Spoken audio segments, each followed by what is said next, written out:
Harinya Taehyung baru saja mengambil 2 gelas jus jeruk pesanan Airin di dapur, berinisiatif bergabung dengan yang lainnya mengobrol di ruang tengah. Saat sudah sampai di sana, tanpa sengaja kaki panjangnya tersandung tepian karpet yang membuatnya jatuh menimpa Yen, hingga jus jeruk itu membasahi bajunya dan juga baju istrinya. Membuat tawa Jungwoo dan Haejin pecah, kemudian meminta keduanya untuk bersih-bersih sekalian ganti baju. Kami akan langsung pergi tidur saja, jadi tidak perlu menunggu kami kembali, ucap Yen. Kenapa buru-buru sekali? Ini kan masih jam 8 malam, tanya Airin. Iya nih, kami harus tidur lebih awal, karena saran ini sudah lelah selama perjalanan menuju kemari. Apalagi tadi Taehyung lepas sempat pergi ke air terjun. Balas Yen. Ya sudah, kalian tidur saja duluan. Aku dan Haejin masih ingin mengobrol bersama, ucap Jungwoo tidak merasa keberatan sama sekali. Nih, Poji, terima kasih atas pengertiannya. Oni, kau bisa ambil sendiri jus jeruk yang baru kan? Tanya Yen. Taehyung apa memang belum bisa membawa banyak barang. Konsentrasi dan keseimbangan suamiku masih belum terlalu baik. Lain kali Oni bisa meminta tolong padaku saja jika menginginkan sesuatu. Tidak perlu, aku bisa sendiri, balas Airin. Opa, pergilah ke kamar terlebih dahulu. Aku akan menyusul setelah membereskan ini, kata Yen. Taehyungnya mau bantu, ucap lelaki itu.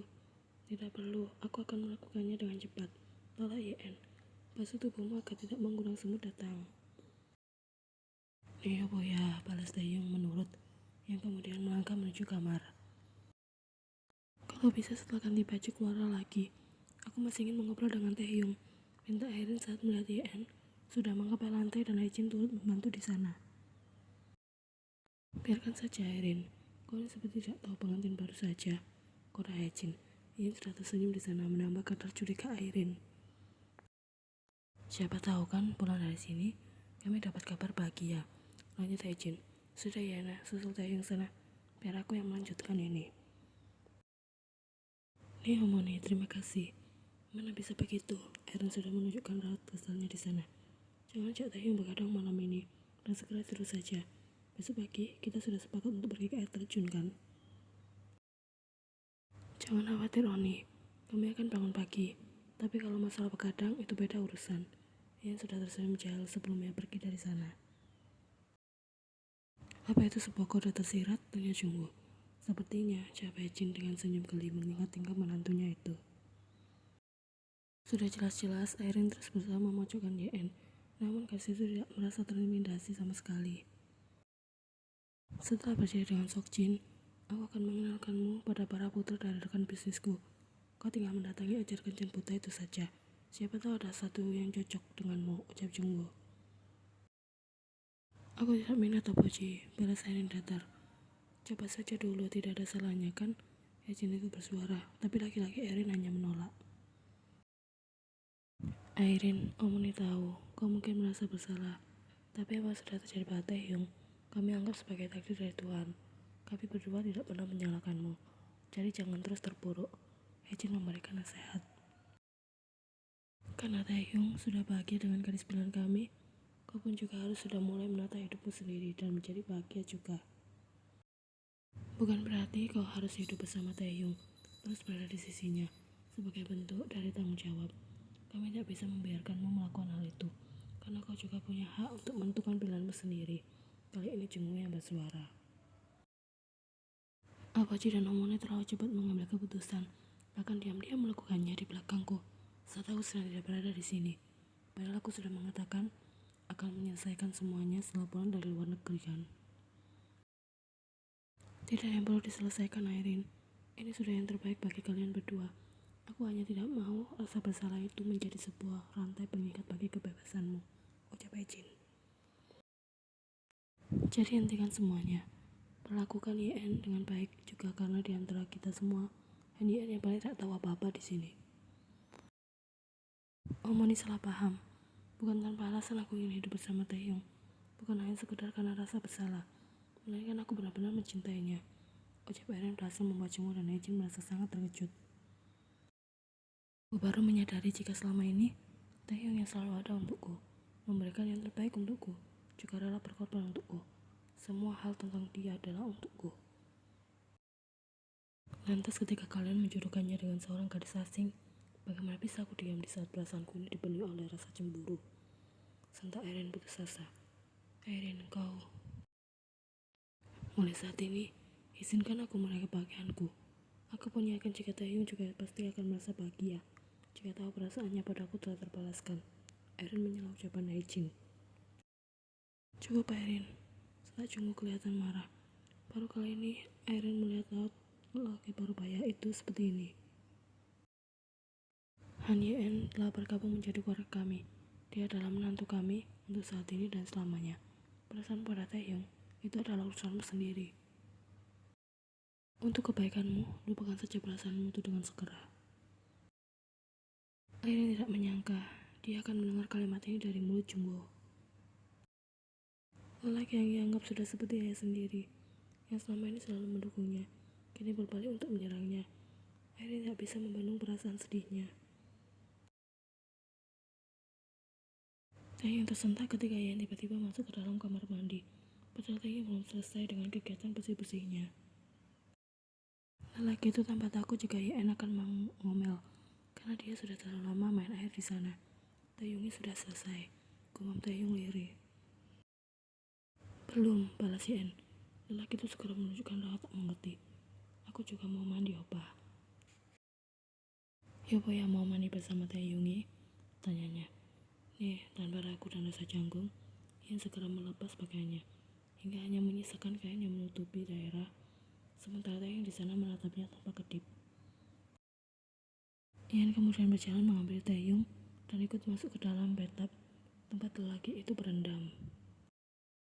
Belum hilang rasa terkejut Taehyung, gadis itu sudah bergerak untuk menghapus jarak di antara mereka. Taehyung secara otomatis menerimanya saat mereka sudah saling bersentuhan dan menyapu satu sama lain. Ya boya, Taehyung belum mau tidur, belum mau dulu, protes Taehyung yang kini sudah sedikit mendorong tubuh Yen untuk menjauh. Yen tersenyum mendengar protesan itu. Jika sesi itu sudah dilaksanakan, itu artinya waktu itu telah tiba. Setidaknya seperti itu pikiran Taehyung jika melihat dari kebiasaan yang selalu mereka lakukan. Masih mau main air, gumam Taehyung. Ya sudah, kita main bersama. Tidak tidur, Yen menggeleng. Begadang saja malam ini. Begadang? Iya opa, pelajaran tentang cara membuat bayi kita percepat, jawab Yen. Taehyung sudah tampak antusias karena yang ia dengar dari Yen, kegiatan tersebut sangat menyenangkan. Jadi ia tidak sabar untuk segera melakukannya. Opa, malam ini jadikan aku milikmu seutuhnya dan selamanya. Kita akan terus bersama. Aku mencintaimu. Nih Yoboya, Taehyungnya juga cinta Yoboya, balas Taehyung dengan raut polos. Namun Yen tidak pernah meragukannya.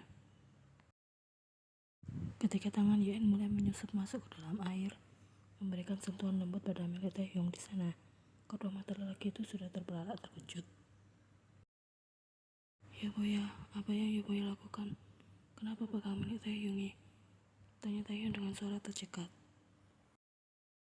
Baru kali ini ia merasakan tangan gadis itu menyentuh miliknya dan bergerak dengan teratur. Terasa aneh, namun ia tak ingin Yen menghentikannya. Kencana opa, ikuti saja apa kata tubuhmu, bisik Yen yang kini sudah hampir tak memiliki jarak dengan sang suami. Taehyung telah mendapatkan pelepasannya 2 kali. Sebelum akhirnya Yen memutuskan untuk keluar dari kamar mandi karena air rendaman telah berubah menjadi dingin. Taehyung mau Yoboya melakukannya lagi, rengek lelaki itu. Padahal tadinya ia sempat merasa ketakutan dengan apa yang dilakukan oleh sang istri terhadap tubuhnya. Mari kita lanjutkan diranjang saja agar lebih nyaman, ajak Yen yang kini sudah menggandeng Taehyung kemudian mendorong tubuh suaminya itu hingga terbaring di atas ranjang.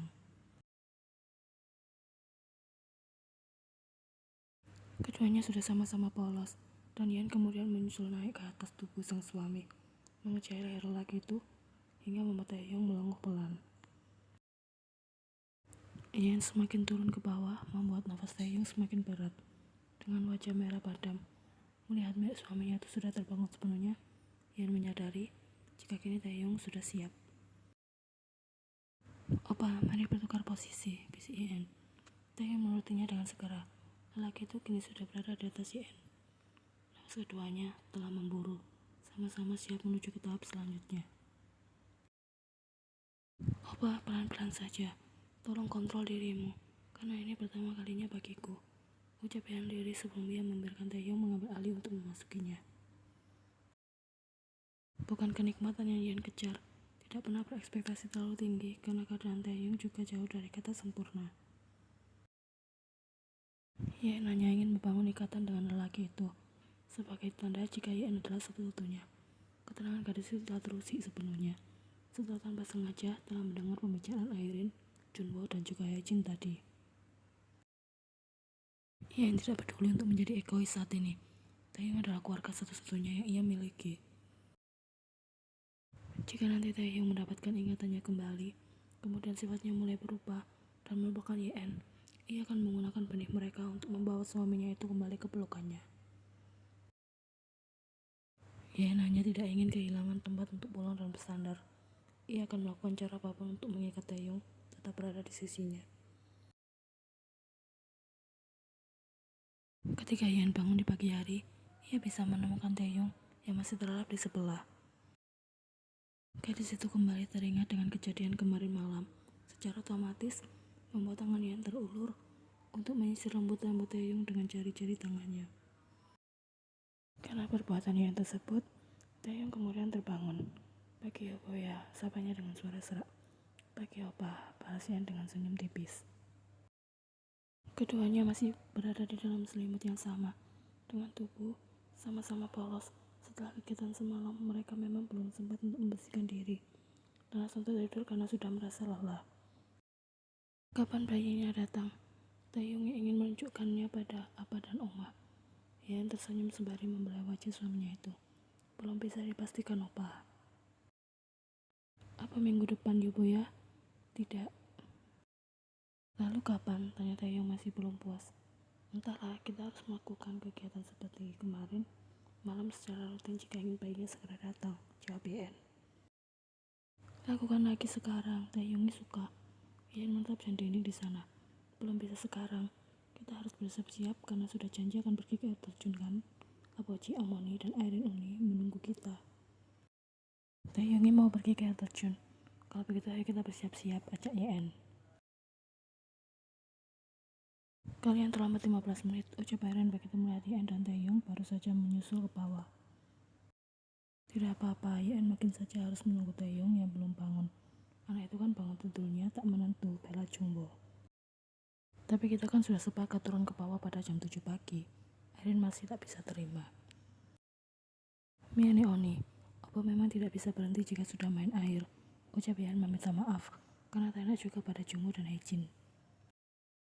Tapi sebenarnya keterlambatan mereka juga akibat dari Taeyong yang mengundang Yan untuk melanjutkan kegiatan semalam saat mereka berada di kamar mandi. "Jangan terlalu dipikirkan. Kami juga terlambat 5 menit tadi," balas Haejin. "Ayo langsung berangkat saja sebelum hari semakin terik." Haejin sudah menggandeng tangan Taeyong di sana bersama Junwo yang juga sudah menyusul jalan juga. Ia rindu jalan bersama dengan putranya itu. Dulu Taeyong selalu menggandeng Haejin kemana-mana, memastikan wanita itu tetap aman. Jika boleh jujur, Haejin juga sangat merindukan sosok Taeyong yang berusia 28 tahun, tapi memilih untuk ikhlas menerima keadaan sang anak saat ini. "Sudah aku bilang tidak usah begadang kan," ucap Airin tiba-tiba. "Itu urusan kami, Uni. Lagipula tidak salahnya begadang demi mewujudkan keinginan Apoji dan Omoni," balas Yan kelewat santai. "Kalian melakukannya? Menurut Oni saja bagaimana?" Yan balas bertanya. "Suasana liburan ini sangat mendukung. Maaf aku tidak bisa mengikuti saranmu untuk melakukannya di usia 2-3 tahun pernikahan. Suamiku sangat manis sekali, itu sebabnya aku tidak bisa melepaskannya begitu saja." "Kau hanya sedang membualkan untuk menguji kesabaranku." "Apa gunanya aku menguji kesabaranmu?" tanya Yan. "Iya, aku sarankan kepada Uni untuk tidak mempertanyakan hal ini pada Taeyong Opa secara langsung." "Kenapa? Kau takut kebohonganmu akan terbongkar mengenai kalian yang sudah berbagi ranjang dan keringat yang sama?" Tanya Airin dengan raut mengejek. Karena kau tahu, denganku, Taeyong tidak akan pernah bisa bicara bohong. Itu dia yang aku khawatirkan. Mengenai kejujuran Taeyong Oppa, yang pasti akan menyakiti perasaanmu, hingga membuatmu terus merasa kepikiran. Jawab Yeon balas mengejek keterkejutan Airin. Demi kebaikan dirimu sendiri, lebih baik kau tutup rapat mulutmu, dan juga rasa penasaranmu itu Umi. Setelah mengatakan hal itu, Yeon bergegas setengah berlari, menyusul langkah ayah dan ibu mertuanya juga Taeyong di sana, meninggalkan Airin yang masih terdiam membeku di belakang.